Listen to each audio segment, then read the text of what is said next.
Hello children, welcome to असा education. आज हम करेंगे सीबीएसई की 8वीं क्लास की हिंदी की बुक बसंत का 7वां चैप्टर क्या निराश हुआ जाए, इसके हम करेंगे प्रश्नोत्तर। तो आइए देखते हैं कि आपका पहला प्रश्न क्या है। पहला प्रश्न है, लेखक ने स्वीकार किया है कि लोगों ने उन्हें भी धोखा दिया है, फिर भी वह निराश नहीं है। आपके विचार से इस बात का क्या कारण हो सकता है। तो यहाँ पर कहा गया है कि जो लेखक हैं उनने यह माना है कि लोगों ने उनको धोखा दिया है, लेकिन वो अभी भी निराश नहीं है। हालांकि उनको काफ़ी अधिक धोखा मिला है, लेकिन वो निराश नहीं है। तो इस बात की क्या वजह हो सकती है कि वो निराश नहीं है, ये आपको बताना है। तो उत्तर होगा कि लेखक द्वारा इस तथ्य को स्वीकार करने के बाद भी कि उन्होंने धोखा खाया है लोगों से, लोगों ने उन्हें धोखा दिया है, फिर भी वो निराश नहीं है। क्यों निराश नहीं है? क्योंकि लेखक जीवन के प्रति आशावादी दृष्टिकोण रखने वाले व्यक्ति हैं। तो जीवन के प्रति उनका कैसा दृष्टिकोण है? आशावादी है। वह ठगे जाने या धोखा खाने जैसी घटनाओं का बहुत कम हिसाब रखते हैं।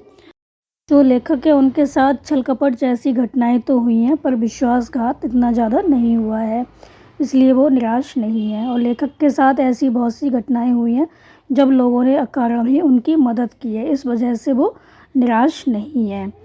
फिर आपका अगला प्रश्न है कि समाचार पत्रों, पत्रिकाओं और टेलीविज़न पर आपने ऐसी अनेक घटनाएं देखी सुनी होंगी जिनमें लोगों ने बिना किसी लालच के दूसरों की सहायता की हो या ईमानदारी से काम किया हो। ऐसे समाचार तथा लेख एकत्रित करें और कम से कम 2 घटनाओं पर अपनी टिप्पणी लिखें।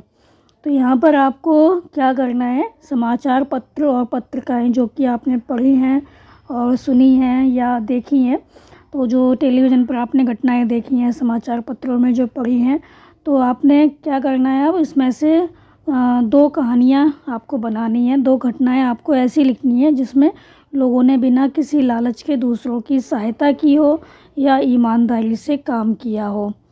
तो आपको जो ऐसी घटनाएं हैं, समाचार पत्र या लेख हैं, उनको एकत्रित करके उसमें से छांट कर लिखनी है। तो आंसर होगा कि ऐसे 2 समाचार जिनमें ईमानदारी और बिना लालच के दूसरों के लिए काम किया गया है।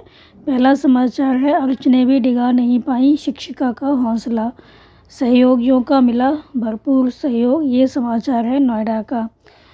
तो जहां एक और शिक्षा का व्यापार करके लोग दिन रात अपनी जेब भरने में व्यस्त हैं, वहीं कुछ लोग ऐसे भी हैं जो तमाम अड़चनों के बावजूद मानसिक व शारीरिक रूप से असहाय बच्चों की सेवा करते हुए उनके जीवन में ज्ञान की रोशनी फैला रहे हैं। तो ये लोग क्या कर रहे हैं, जो मानसिक और शारीरिक रूप से असहाय लोग हैं, असहाय बच्चे हैं, उनको शिक्षा दे रहे हैं। तो जो ये शिक्षिका हैं वो हैं हैंसलारपुर स्थित बचपन डे केयर की सीमा पांडे। इनका नाम है सीमा पांडे, जो कि बचपन डे केयर की शिक्षिका है। तो ये क्या कर रही हैं, जो बच्चे असहाय हैं, शारीरिक रूप से अक्षम हैं, उन बच्चों की सेवा कर रही हैं, उनके जीवन में ज्ञान का प्रकाश फैला रही हैं। तो इनका कहना क्या है, जो सीमा पांडे है, इनका कहना है कि इन बच्चों को पढ़ाने और उनकी देखभाल करने से उनको बहुत अधिक सुकून मिलता है और जितना हो सकेगा वो इन बच्चों के लिए प्रयास करेंगी। तो इनका कहना क्या है कि इन बच्चों को पढ़ाने और इनकी देखभाल करने से एक अलग सुकून मिलता है और जितना हो सकेगा मैं इन बच्चों के लिए प्रयास करूँगी। और दूसरा समाचार जो है वो है नोएडा के सेक्टर 12 का। तो गरीब बच्चों के लिए समर्पित जीवन। तो नोएडा के सेक्टर 12 में पिछले 19 वर्षों से एक महिला शिक्षक अनाथ व गरीब बच्चों को मुफ्त शिक्षा दे रही है। शिक्षा देने वाली इस महिला ने बच्चों की खातिर अपना घर तक नहीं बसाया, मतलब इन्होंने शादी भी नहीं की। और यहाँ पर जो भी बच्चे आते हैं, जो अनाथ बच्चे होते हैं, उनको साक्षर बनाना उनके जीवन का उद्देश्य बन गया है। तो इस समाचार को पढ़ने के बाद हमारे मन में उन बच्चों की शिक्षा के प्रति जागरूकता उत्पन्न होती है जो किसी कारण से स्कूल नहीं जा पा रहे हैं। हमें उनकी शिक्षा हेतु सार्थक कदम, विद्यादान महादान वाली जो कहावत है उसको सार्थक करना चाहिए। फिर जो ये टिप्पणी है, इस समाचार को पढ़कर अंजना राजगोपाल का जो त्याग है और समर्पण है, उनके प्रति श्रद्धा है, वो हमारे अंदर उत्पन्न होती है। तो जो ये महिला हैं जिन्होंने शादी नहीं की, इनका नाम है अंजना राजगोपाल। तो इनके त्याग को देखकर हमारे मन में क्या है, बहुत अधिक श्रद्धा उत्पन्न होती है। हमें भी इस तरह के कार्य करने के लिए आगे आना चाहिए। फिर आपका अगला प्रश्न है कि लेखक ने अपने जीवन की 2 घटनाओं में रेलवे टिकट बाबू और बस कंडक्टर की अच्छाई और ईमानदारी की बात बताई है। आप भी अपने या अपने किसी परिचित के साथ हुई किसी घटना के बारे में बताइए जिसमें किसी ने बिना किसी स्वार्थ के भलाई, ईमानदारी और अच्छाई के कार्य किए हों। तो आपको कोई ऐसी घटना बतानी है जिसमें कि किसी ने बिना किसी स्वार्थ के भलाई, ईमानदारी और अच्छाई के कार्य किए हों। तो आप यहाँ पर कोई भी घटना लिख सकते हैं। तो जैसे कि आज समाचार पत्रों में क्या होता है, नकारात्मक जो घटनाएं होती हैं जैसे कि हिंसा, लूटपाट, मारपीट, इन सब की बहुत अधिकता होती है। तो इन समाचार पत्रों में किसी की निस्वार्थ भलाई करने की जो घटनाएं हैं वो कभी कभी ही छपती हैं। ऐसा नहीं है कि समाज में ऐसी घटनाएं घटती ही नहीं हैं। तो ऐसी घटनाएं होती तो हैं, पर वो यदाकदा ही प्रकाश में आती हैं, कभी कभी ही सामने आती हैं। तो ऐसी ही एक घटना का यहाँ पर हमने वर्णन किया है जो सत्य है तथा मेरे आसपास से जुड़ी हुई है। तो यहाँ पर आप कोई भी घटना लिख सकते हैं। प्रतिभा कब, कहाँ, किस रूप में पैदा हो जाती है, इसका अनुमान लगाना कठिन है। तो मेरे पिताजी के एक मित्र हैं जो खेती करके अपना गुजारा बहुत मुश्किल से कर पाते हैं। उनका जो बड़ा बेटा है वो पढ़ाई में बहुत होनहार, मतलब बहुत अच्छा है, होनहार है। तो 10वीं में उसके आए थे 90%, उससे भी ज़्यादा नंबर उसने प्राप्त किए थे। और 11वीं में विज्ञान विषय से अपनी उसने पढ़ाई शुरू कर दी। विज्ञान की पढ़ाई खेती के सहारे पूरी करा पाना संभव नहीं था, इतने पैसे नहीं थे उनके पास कि वो उसकी शिक्षा को आगे जारी रख पाते। फिर भी जैसे तैसे और छात्रवृत्तियों के सहारे उसने 12वीं की परीक्षा 92% अंकों से उत्तीर्ण की। और आईआईटी की परीक्षा के लिए उसने क्या किया, फॉर्म भर दिया। उसका चयन भी हो गया, वो चुन लिया गया। पर उसके पिताजी आईआईटी की फ़ीस देने में बिल्कुल भी समर्थ नहीं थे। तो बच्चे के भविष्य का सवाल था। मेरे पिताजी ने अपने एक एनआरआई मित्र, मतलब जो विदेश में रहता था, उसको फ़ोन किया, इस बारे में बात की और सारी बातें जानकर उन्होंने क्या किया, आईआईटी का सारा खर्च उठाने की जिम्मेदारी लेते हुए 1 लाख रुपए पिताजी के पास भेज दिए, जिसे लेकर पिताजी उसका प्रवेश दिलाने चले गए। संयोग की बात है कि उसका 4.5 साल का पाठ्यक्रम पूरा होने से पहले ही अमेरिका की एक अच्छी सी कंपनी थी, उसमें उसका चयन हो गया, चुन लिया गया और उसको बहुत अच्छा वेतन मिला। तो आज वो सॉफ्टवेयर इंजीनियर है, किंतु अपने घर वालों के साथ पिताजी और उनके मित्र के इस भलाई के कार्य हेतु कृतज्ञतापूर्वक वो याद करता है। मतलब जो ये बच्चा है जिसने कि आईआईटी की परीक्षा दी, फिर उसने पढ़ाई की, उसकी जॉब भी लग गई, अमेरिका में सॉफ्टवेयर इंजीनियर बन गया, तो वो बहुत अधिक एहसानमंद है उन लोगों का जिन लोगों ने उसकी सहायता की। जैसे कि मेरे पिताजी, और पिताजी ने जिनसे सहायता मांगी थी जो कि विदेश में रहने वाले उनके मित्र थे, उन्होंने बिना किसी स्वार्थ के उसकी सहायता की। तो उनके इस भलाई के काम से जो बच्चा था वो आज उनको बहुत अधिक मानता है। तो उनके मित्र के इस भलाई के कार्य हेतु कृतज्ञतापूर्वक उनको याद करता है कि उन्होंने बिना किसी स्वार्थ के उस टाइम उसकी हेल्प कर दी, तो आज वो इतने अच्छे पद पर आसीन है। मतलब उसको बहुत अच्छी जॉब मिल गई, हालांकि उनका कोई इसमें स्वार्थ नहीं था, फिर भी उन्होंने सहायता की।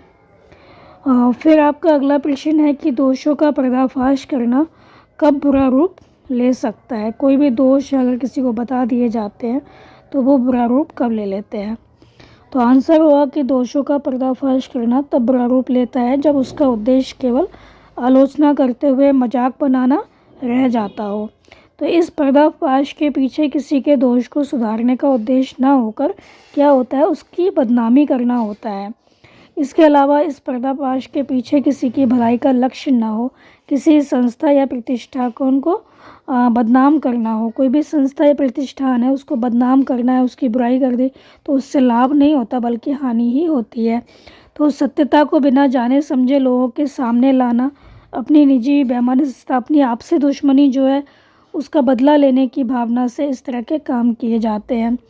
और स्वयं की महत्वाकांक्षा की पूर्ति करने की इच्छा हो और अपने चैनल आदि की प्रसिद्धि बढ़ानी हो, तब ऐसे काम किए जाते हैं।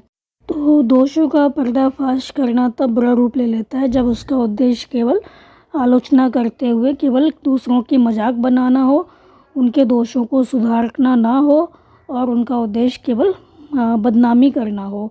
तब इस तरह के जो दोष हैं जब लोगों के सामने लाए जाते हैं तो वो काफ़ी बुरा रूप ले लेते हैं। फिर आपका अगला प्रश्न है कि आजकल के बहुत से समाचार पत्र या समाचार चैनल दोषों का पर्दाफाश कर रहे हैं। इस प्रकार के समाचारों और कार्यक्रमों की सार्थकता पर तर्क सहित विचार लिखिए। तो ऐसे बहुत से समाचार पत्र हैं और जो टीवी चैनल होते हैं वो दोषों का पर्दाफाश कर रहे हैं। तो ऐसे कार्यक्रमों और समाचार पत्रों की कितनी सार्थकता है वो आपको तर्क सहित आंसर देना है। तो आंसर होगा कि आजकल बहुत से समाचार पत्र या समाचार चैनल दोषों का पर्दाफाश कर रहे हैं, जो दोष हैं वो सामने ला रहे हैं। तो इस तरह के कार्यक्रमों की सार्थकता है, तो इस तरह के जो कार्यक्रम हैं वो सार्थक है, इनका अर्थ है, क्योंकि इनको पढ़ने के बाद या देखकर जो व्यक्ति होते हैं वो जागरूक हो जाते हैं और अपराधियों या दोषियों से वो बच सकते हैं और अपने आसपास इस तरह की घटनाएं ना हो इसलिए वो सतर्क हो जाते हैं। तो इन कार्यक्रमों की सार्थकता तभी है जब इन पर्दाफाश करने वाले कार्यक्रमों के पीछे सच्चाई हो, ईमानदारी हो और जन कल्याण की भावना छिपी हो। यदि इनके पीछे स्वार्थ, धन को बहुत अधिक धन कमाना, धनोपार्जन करना या चैनल की प्रसिद्धि बढ़ाना हो तो इस तरह के कार्यक्रमों की कोई सार्थकता नहीं है। फिर आपका अगला प्रश्न है कि निम्नलिखित के संभावित परिणाम क्या क्या हो सकते हैं, आपस में चर्चा कीजिए। जैसे ईमानदारी को मूर्खता का पर्याय समझा जाने लगा है, परिणाम भ्रष्टाचार बढ़ेगा। ईमानदारी को मूर्खता का पर्याय समझा जाने लगा है। जो व्यक्ति जितना अधिक ईमानदार होता है तो लोग उसको मूर्ख ही समझते हैं, वो सोचते हैं तो बेवकूफ़ है। तो इसका परिणाम क्या होगा? भ्रष्टाचार बढ़ेगा। मतलब अगर ईमानदारी को मूर्खता का पर्यायवाची समझा जाने लगेगा तो इसका परिणाम तो यही होगा कि भ्रष्टाचार और अधिक बढ़ जाएगा। तो पहला है सच्चाई केवल भीड़ों और बेबस लोगों के हिस्से पड़ी है। तो इसका परिणाम क्या होगा? झूठ और फरेब का रोजगार करने वाले फल फूल रहे हैं। तो झूठ और फरेब का रोजगार करने वाले अगर फले फूलेंगे तो इसका परिणाम क्या होगा? हर आदमी दोषी अधिक दिख रहा है, गुरी कम। अगर हर आदमी दोषी अधिक दिखेगा और गुरी कम दिखेगा तो इसका परिणाम क्या होगा? तो आंसर होगा कि सच्चाई केवल जो डरपोक लोग हैं और जो बेबस लोग हैं उनके हिस्से पड़ी है। तो इसका परिणाम ये होगा कि लोगों की सच्चाई में आस्था नहीं रह जाएगी, चारों ओर झूठ का बोलबाला होगा। फिर है झूठ और फरेब का रोजगार करने वाले फल फूल रहे हैं। अगर झूठ और फरेब का रोजगार करने वाले फले फूलेंगे तो इसका परिणाम क्या होगा? ईमानदारी जो है वो लुप्त हो जाएगी, ख़त्म हो जाएगी और भ्रष्टाचार बढ़ेगा। फिर हर आदमी दोषी दिख रहा है, दोषी अधिक दिख रहा है, गुरी कम। अगर हर आदमी दोषी अधिक दिखाई देगा, गुरी कम दिखाई देगा तो इसका परिणाम क्या होगा? लोग एक दूसरे पर विश्वास नहीं करेंगे और सच्चे व्यक्ति पर भी विश्वास करना कठिन हो जाएगा। हर एक आदमी को हम दोषी दिखाई देंगे, मतलब हर आदमी को अगर हम दोषी मानेंगे, उनको गुरी कम मानेंगे, हम ये देखेंगे कि उसमें दोष है तो इसका परिणाम क्या होगा? हम किसी पे विश्वास नहीं करेंगे, सच्चे व्यक्ति पर भी विश्वास करना कठिन हो जाएगा। आपका अगला प्रश्न है कि आपने इस लेख में एक बस की यात्रा के बारे में पढ़ा। इससे पहले भी आप एक बस की यात्रा के बारे में पढ़ चुके हैं। यदि दोनों बस यात्राओं के लेखक आपस में मिलते तो एक दूसरे को कौन कौन सी बातें बताते? दोनों बस यात्राओं के जो लेखक हैं अगर आपस में मिल जाते तो एक दूसरे को कौन कौन सी बातें बताते? अपनी कल्पना से उनकी बातचीत जो है वो यहाँ पर आपको लिखनी है। तो अपनी कल्पना से कोई भी बातचीत आप यहाँ पर लिख सकते हैं। तो दो लेखक और बस यात्रा आंसर होगा। इससे पहले पाठ में लेखक जो थे वो हरिशंकर परसाई द्वारा अपनी बस यात्रा का उन्होंने वर्णन किया है। इसमें जो बस है वो ख़राब होने के कारण अपने गंतव्य तक पहुँचने की आशा छोड़ देते हैं वो। तो बस ख़राब है, अपने जहाँ उनको जाना है वो नहीं पहुँच पाएंगे, ऐसा उनके मन में ख्याल आता है। तो इस पाठ में लेखक यात्रा करते हुए कुछ नया और अलग अनुभव करते हैं। तो ये दोनों लेखक जब आपस में मिलते हैं तो इनकी बातचीत कुछ इस प्रकार हो सकती है। तो जो हरिशंकर परसाई हैं वो कहेंगे नमस्कार भाई हज़ारी, कहो कैसे हो। तो हज़ारी जो हैं वो कहेंगे नमस्कार, मैं तो ठीक हूँ, पर तुम अपनी सुनाओ, कुछ ठीक नहीं दिखाई दे रहे हो, क्या बात है। तो जो हरिशंकर हैं वो कहेंगे कि क्या बताऊँ, परसों मैंने ऐसी बस से यात्रा की जिसे मैं ज़िंदगी भर नहीं भूल पाऊँगा। तो जो हज़ारी हैं वो कहते हैं क्या उस बस में सामान रखने की जगह नहीं थी, या आपके पास सामान ज़्यादा था जिसे लेकर तुम बैठे हुए थे। तो जो हरि प्रसाद जी हैं वो कहते हैं यार मेरे पास सामान तो था ही नहीं, वह बस जो थी बिल्कुल टूटी फूटी थी, और बहुत अधिक इतनी टूटी फूटी थी, ऐसा लग रहा था जैसे कोई वृद्ध महिला जो कि कमज़ोर और जर्जर होती है उसी तरह से वो लग रही थी। तो जो हज़ारी प्रसाद हैं वो कहेंगे कि टूटी फूटी बस से तो थकान कैसी, तुम तो सीट पर बैठे थे ना, तुम तो सीट पर बैठे हुए थे, तो तुम्हें कैसी थकान। तो जो हरि प्रसाद जी हैं वो कहते हैं कि मैं तो सीट पर बैठा था, पर जब बस स्टार्ट हुई तो और चलने लगी तो पूरी बस क्या हुआ, बहुत बुरी तरह से हिल रही थी। ऐसा लग रहा था जैसे हम इंजन पर बैठे हैं। तो बस का खिड़कियों के कांच, जो बस थी उसकी खिड़कियों के कांच टूटे हुए थे, और जो बचे हुए थे वो भी गिरकर यात्रियों को चोटिल कर सकते थे, उससे भी चोट लग सकती थी यात्रियों को। तो मैं तो खिड़की से दूर बैठ गया। 8-10 मील चलते ही हम टूटी सीटों के अंदर क्या हुआ, ऐसा लग रहा था कि जो टूटी हुई सीट है उसके अंदर ही चले जाएंगे, तो या जो सीट है वो हमारे ऊपर आ जाएगी। तो जो हज़ारी हैं वो कहते हैं क्या तुम अपने गंतव्य पर पहुंच गए थे, जहां तुम्हें जाना था वहां पहुंच गए थे तुम। तो जो हरिप्रसाद जी हैं वो कहते हैं ऐसी बस से भला समय पर अपने स्थान पर कौन पहुंच सकता है। तो बस रास्ते में 10 बार ख़राब हुई, उसकी लाइट भी ख़राब हो गई। मैंने तो यह सोच लिया था कि ज़िंदगी ही जो है वो इसी बस में बीत जाएगी। तो मैंने तो गंतव्य पर पहुंचने की जो आशा थी वो छोड़ ही दी थी। तो वो कहते हैं अपनी सुनाओ, बहुत खुश दिखाई दे रहे हो, क्या बात है। तो हज़ारी कहते हैं मित्र मैंने भी कल बस में यात्रा की थी, और मेरी जो यात्रा है वो भी अविस्मरणीय है, मैं भी उसको नहीं भूल सकता, पर तुम्हारी यात्रा से अलग है। तो जो हरिप्रसाद जी हैं वो कहते हैं कैसे। तो जो हज़ारी हैं वो कहते हैं मैं बस में अपनी पत्नी और बच्चों के साथ यात्रा कर रहा था, तो एक सुनसान जगह पर हमारी जो बस थी वो ख़राब हो गई। तो हरी जो है वो कहते हैं सुनसान जगह पर क्या बस को लुटेरों ने, जो लुटेरे थे उन्होंने लूट लिया। तो हज़ारी कहते हैं नहीं, हमारे बस का कंडक्टर एक साइकिल लेकर चलता बना।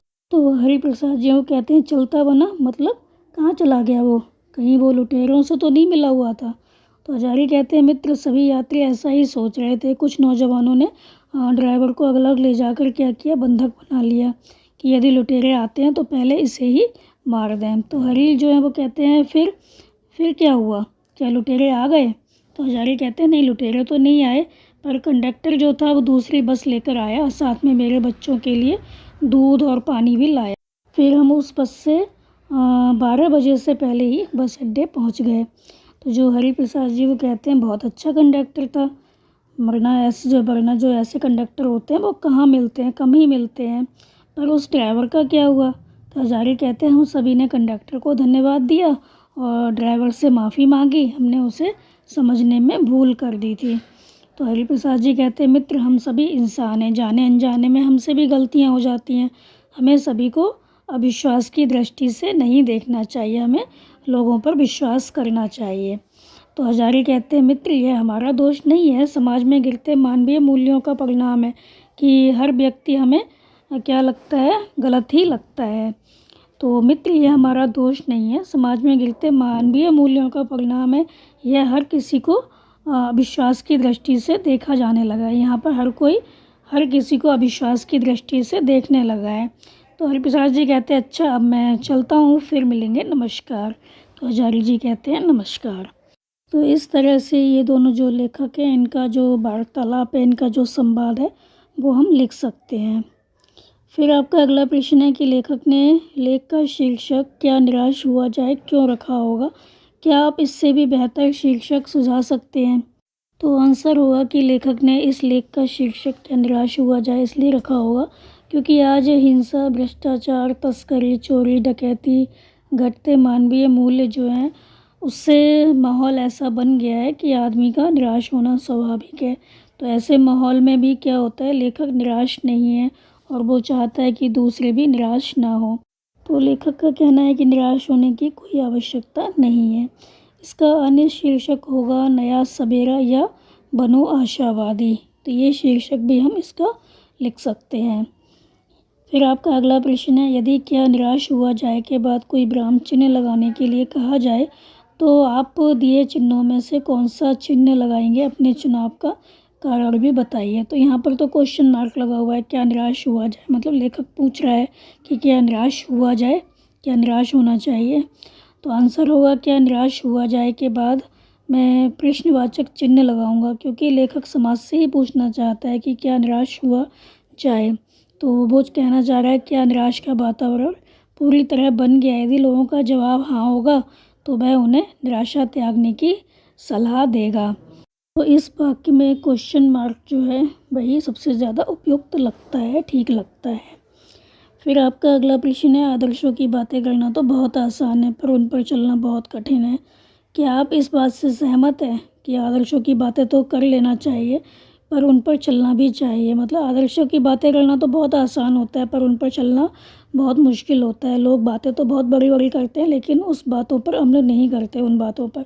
तो आपको तर्क सहित उत्तर देना है। तो आंसर होगा कि आदर्शों की बातें करना तो बहुत आसान है पर उन पर चलना बहुत ही कठिन है। इस बात से मैं पूर्णतया सहमत हूँ। जैसे हम कहते हैं कि ईमानदारी सबसे अच्छी नीति है, आखिर कितने लोग इसका पालन करते हैं। हम कहते तो हमें ईमानदार होना चाहिए लेकिन हम वाकई में ईमानदार होते हैं। जरा सा अधिकार मिलते ही व्यक्ति भाई भतीजावाद या अंधा बांटे रेवड़ी पुनि पुनि अपने को दे, इस नीति को अपनाने लगते हैं। हाँ, जिनके हाथ में कुछ नहीं होता वो ईमानदारी का जो राग है वो ज़रूर अलापते हैं। वास्तव में ईमानदारी का पालन करते समय हमारी स्वार्थपूर्ण मनोवृत्ति जो है वो सामने या आड़े आ जाती है। तो हम बातें तो बहुत आदर्शों वाली करते हैं लेकिन उन पर अमल नहीं कर पाते हैं। फिर आपका अगला प्रश्न है कि आपके विचार से हमारे महान विद्वानों ने किस तरह के भारत के सपने देखे थे, लिखिए। तो हमारे जो महान विद्वान थे उन्होंने किस तरह का भारत का सपना देखा था कि हमारा भारत कैसा हो। तो आंसर होगा मेरे विचार में हमारे जो विद्वान थे, मनीषी थे, उन्होंने भारत का सपना जो देखा था उसमें हिंदू, मुसलमान, सिख, ईसाई, बौद्ध, जैन आदि विभिन्न धर्मों और मतों को मानने वाले जो हैं वो मिलजुल कर रहें, इस तरह का उन्होंने सपना देखा होगा। उनके बीच आपसी सौहार्द हो और वो एक दूसरे से भाईचारा, प्रेम तथा बंधुत्व बनाए रखें। तो भारत प्राचीन काल में विश्व के लिए आदर्श था, वह भविष्य में भी अपना आदर्श रूप बनाए रखे। लोग भारतीय संस्कृति की विशेषताओं को अपनाएं और इसे बनाए रखें। तो हमारे विचार से जो विद्वान थे उन्होंने इस तरह जो भारत का सपना था वो देखा हुआ कि इस भारत में सभी हिंदू हो चाहे मुसलमान, सिख, ईसाई सभी लोग मिलजुल कर रहें, सभी धर्मों को मानने वाले लोग हों, सभी में भाईचारा हो, प्रेम हो और सभी लोग एक दूसरे का मान सम्मान करें। इस तरह के सपने की उन्होंने, इस तरह के भारत की उन्होंने कल्पना की होगी। फिर आपका अगला प्रश्न है कि आपके सपनों का भारत कैसा होना चाहिए। आपके सपनों का भारत कैसा हो वो आपको लिखना है। आप कैसा अपना देश चाहते हैं। तो मैं चाहता हूँ कि मेरे सपनों के भारत में सभी स्वस्थ हों, निरोगी हों, शिक्षित हों, संपन्न हों, ईमानदार हों। वे जाति, धर्म, प्रांत, संप्रदाय आदि की भावना से ऊपर उठकर एक दूसरे के साथ प्रेम और सद्भाव से रहें। यहाँ भ्रष्टाचार, बेरोजगारी, बेकारी, गरीबी और शिक्षा का नामो निशान ना हो। इस देश को आतंकवाद और सांप्रदायिकता से मुक्ति मिले। देश में विज्ञान, कृषि, उद्योग, धंधों का विकास हो। देश आत्मनिर्भर और समृद्ध हो। यहाँ ज्ञान विज्ञान की इतनी उन्नति हो कि भारत पुनः विश्व गुरु बन जाए। फिर आपका अगला प्रश्न है, दो शब्दों के मिलने से समास बनता है। समास का एक प्रकार है द्वंद्व समास। इसमें दोनों शब्द क्या होता है, प्रधान होते हैं। जब दोनों भाग प्रधान होंगे तो एक दूसरे से द्वंद्व की संभावना होती है, स्पर्धा होड़ की संभावना होती है, क्योंकि कोई किसी से पीछे रहना नहीं चाहता। जैसे चरम और परम, चरम परम, भीरू बेबस, दिन रात, दिन और रात, भीरू और बेबस। तो और के साथ आए शब्दों के जोड़े जो हैं उनको हटाकर योजक चिन्ह भी लगाया जाता है। तो और हटा देते हैं, इस तरह से डैश लगा देते हैं। कभी कभी एक साथ भी लिखा जाता है। तो द्वंद्व समास के 12 उदाहरण आपको ढूंढ कर लिखने हैं। तो द्वंद्व समास में क्या होता है, दोनों शब्द जो होते हैं वो प्रधान होते हैं। दिन रात, इसमें दिन भी प्रधान है और रात भी प्रधान है, मतलब दोनों शब्दों की अपनी अलग अलग महत्व है। तो दिन एक अपने में है और रात एक अपने में अलग शब्द है। तो इन दोनों को जब हम अलग करते हैं, दिन और रात बन जाता है। एक साथ लिखते हैं तो बीच में हम डैश लगा देते हैं। तो जो द्वंद्व समास होता है उसमें बीच में और आता है। तो आपको इस तरह के 12 जो उदाहरण हैं, एग्जाम्पल हैं, वो यहाँ पर ढूंढ कर लिखना है। तो द्वंद्व समास के जो उदाहरण हैं वो हैं दुख और सुख। तो सुख और दुख या दुख सुख कुछ भी लिख सकते हैं। सुख और दुख मिला के लिखेंगे सुख दुख। अगला है भूख और प्यास, मिला के भूख प्यास। हंसना और रोना, हंसना रोना। आते और जाते, आते जाते। राजा और रानी, राजा रानी। चाचा और चाची, चाचा चाची। सच्चा और झूठा, सच्चा झूठा। पाना और खोना, पाना खोना। पाप और पुण्य, पाप पुण्य। और स्त्री और पुरुष, तो स्त्री पुरुष। राम और सीता, राम सीता। आना और जाना, आना जाना। इस तरह से आप कुछ भी लिख सकते हैं। खाना पीना, खाना और पीना। हंसना रोना, हंसना और रोना। तो आप कुछ भी यहाँ पर लिख सकते हैं।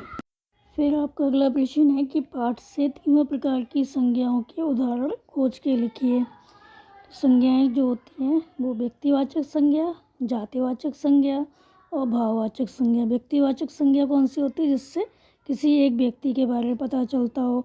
जातिवाचक संज्ञा, जिससे किसी की पूरी जाति के बारे में पता चलता हो। भाववाचक संज्ञाएं, जो कि हमारे अंदर के भाव होते हैं। तो जातिवाचक संज्ञा, व्यक्तिवाचक संज्ञा और भाववाचक संज्ञाओं के उदाहरण। तो व्यक्तिवाचक संज्ञा जैसे रविन्द्रनाथ टैगोर, मदन मोहन मालवीय, तिलक, महात्मा गांधी, इससे किसी एक व्यक्ति के बारे में पता चल रहा है। जातिवाचक संज्ञा में आएगा बस, यात्री, मनुष्य, ड्राइवर, कंडक्टर, हिंदू, पति, पत्नी, इससे पूरी जाति के बारे में पता चलता है।